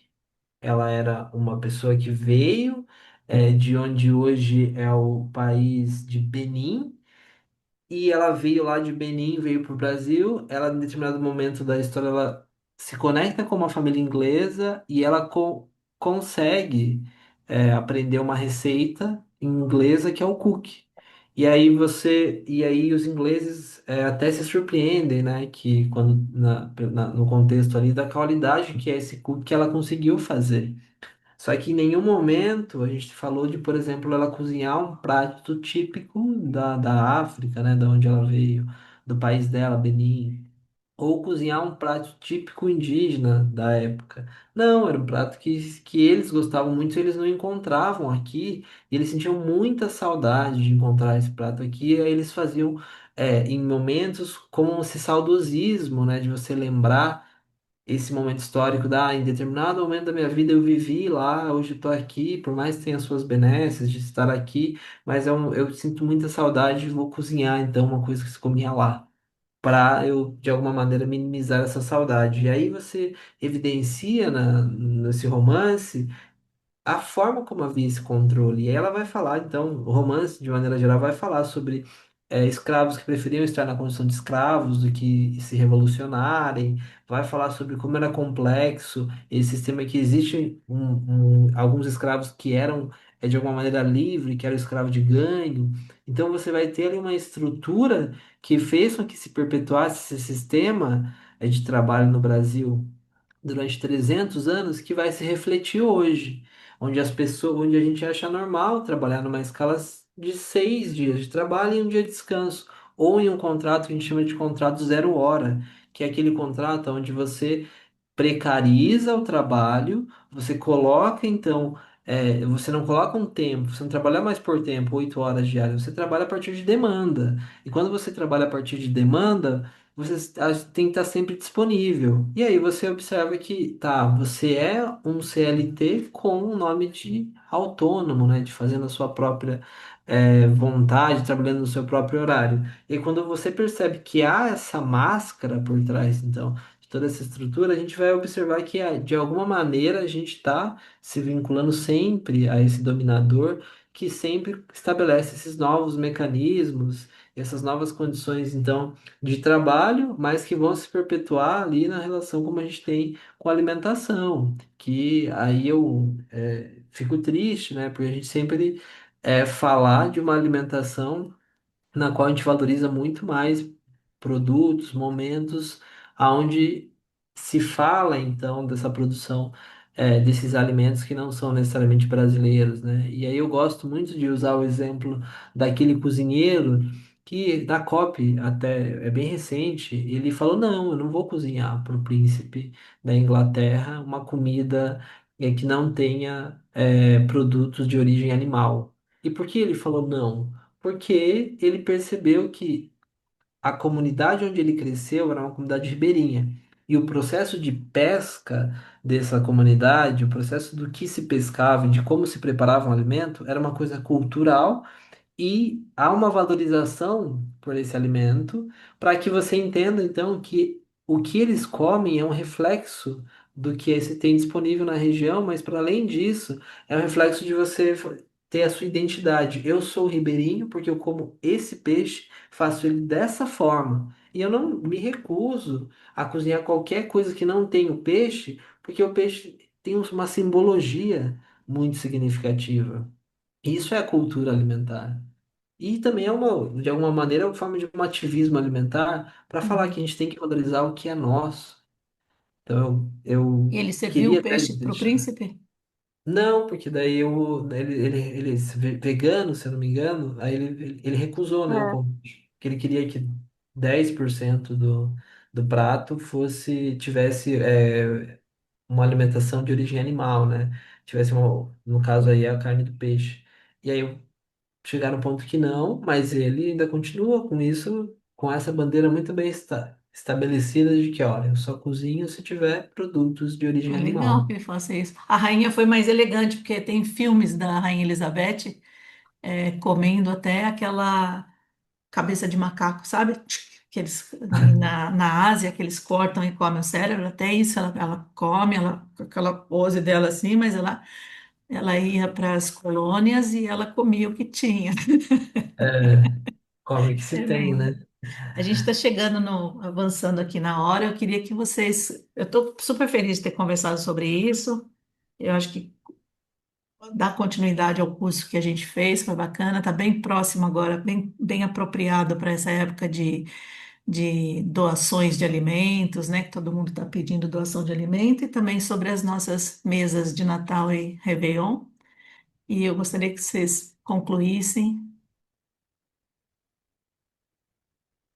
Acho que a Clara, eu acho Clara que vai falar. Eu? essa é. Tá, eu Sua acho que. parte. Uhum.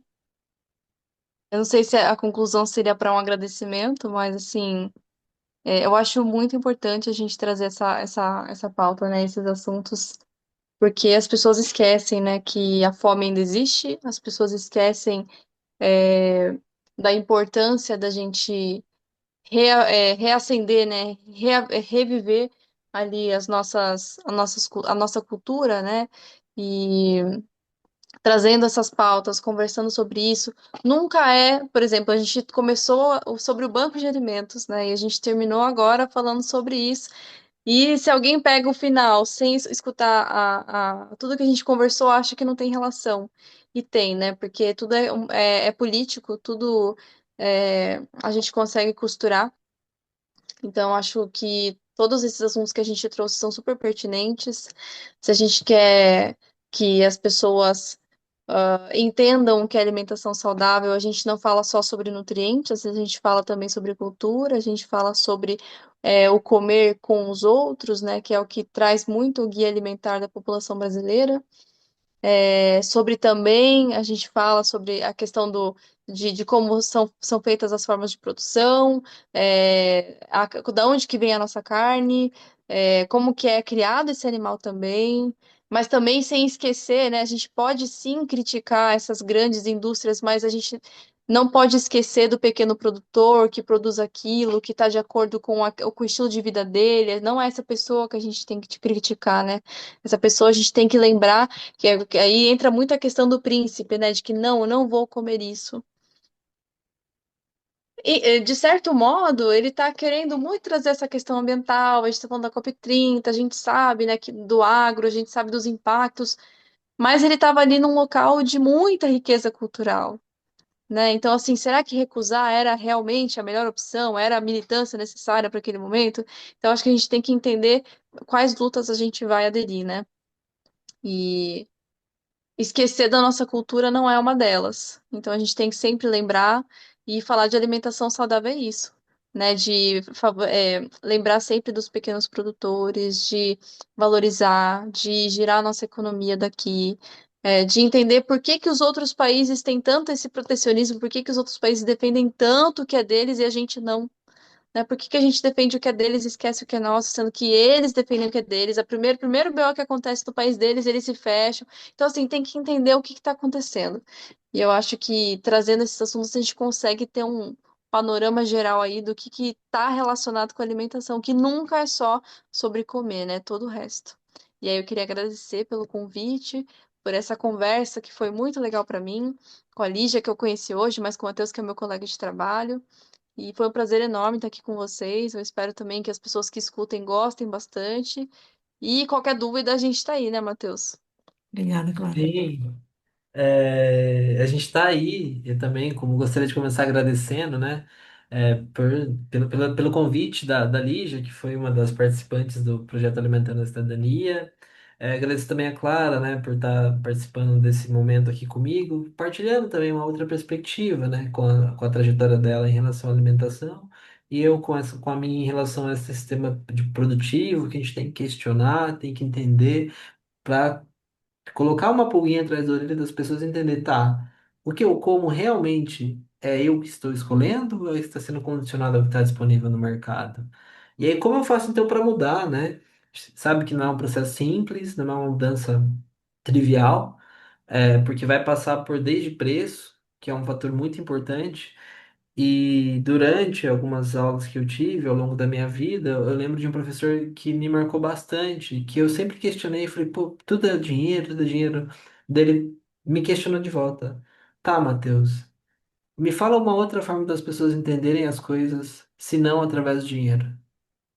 Depois daquilo eu falei, tá, agora você tem um ponto significativo. Porque ele falou, é muito mais fácil eu entender o impacto ambiental quando eu falo pro coleguinha, falar, ó, se você jogar esse lixo aí no chão, vai custar R$ 5 para a prefeitura. Se você não jogar, a prefeitura vai economizar R$ 5. Então, quando você consegue, de alguma maneira, reduzir impactos, que você fala de dióxido de carbono, você vai falar de eutrofização de água doce, há aspectos econômicos, você consegue fazer que as pessoas entendam. Fala, tá, entendi agora, então eu posso pensar em mudar meu comportamento. Isso também é válido para a alimentação, que enquanto a gente tiver essa estrutura onde o crédito agrícola vai para custear produção de monocultivo, a gente não está falando de mudar a alimentação. A gente precisa criar mecanismos para que se valorize o orgânico e talvez subsidie o orgânico. Porque eu sei de muitos países onde tem ali um processo de subsídio para a produção orgânica. Então você vai ter alimentos que são mais caros de se produzir, mas quando você consegue subsidiar aquela produção, você vai conseguir ter um preço competitivo. E qual é o efeito? É o efeito na saúde. Aqui, principalmente no nosso país, a saúde é pública. Quem paga por ela? Todos os contribuintes. Quem são os contribuintes? A população. Então, se a gente conseguir entender essas vinculações, a gente vai sempre conseguir entender que se alimentar bem não é só uma questão de nutrição, né? É uma questão de saúde, porque daí a gente remonta lá ao artigo 6º da Constituição, entendendo que um dos aspectos mais importantes para o cidadão é a saúde, saúde pública, né? Saúde acessível e saúde necessariamente passa pelo que você consome. Então, a minha mensagem aí de final é agradecer quem esteve até aqui novamente, mas é isso, valorizem o que tem no seu território e procure entender o que seu território produz e o que você pode, de alguma maneira, aprender novas receitas com culturas que são da terra, que são locais. Então vamos aprender a fazer prato com cambuci, com jabuticaba, com mandioca, que são culturas nacionais, literalmente brasileira. Valoriza o que é brasileiro, e aí, quando a gente começar a valorizar o que é brasileiro, a gente talvez consiga ter uma sociedade que olhe mais para si, para entender que quando o outro está em sofrimento, não é só o outro que está sofrendo, é sim a toda a coletividade. E ter essa ideia de coletivo. A gente precisa pautar uma estrutura ou pautar um país onde o coletivo tem que sempre se sobrepor, no sentido de ser um coletivo que entende as necessidades e não simplesmente entender que, eu tô bem, não importa mais o outro. E quando a gente então conseguir vincular todos esses aspectos de alguma maneira, a gente vai chegar lá naquele fim que eu falei ao longo da nossa conversa no artigo 1º, né? Que o objetivo do Estado brasileiro é garantir o bem-estar para a sua população. E aí a gente coletivamente consegue alcançar esse bem-estar.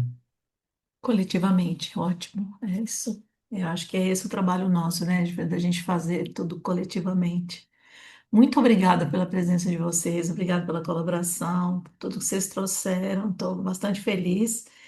E para você, a gente não se comunicar de novo, um felicíssimo Natal para vocês, mesa farta para todos nós e um ano novo. Muito bom. Obrigada. Desejo o mesmo para vocês, gente. Feliz Ano Novo, Feliz Natal. Quer dizer, Natal e Ano Novo, né? Tô já trocando as bolas aqui. Mudando a ordem das coisas. Boas Obrigada. festas, próspero ano novo, né? Feliz Natal para vocês também. E se cuidem, se cuidem. Isso. Muito obrigada.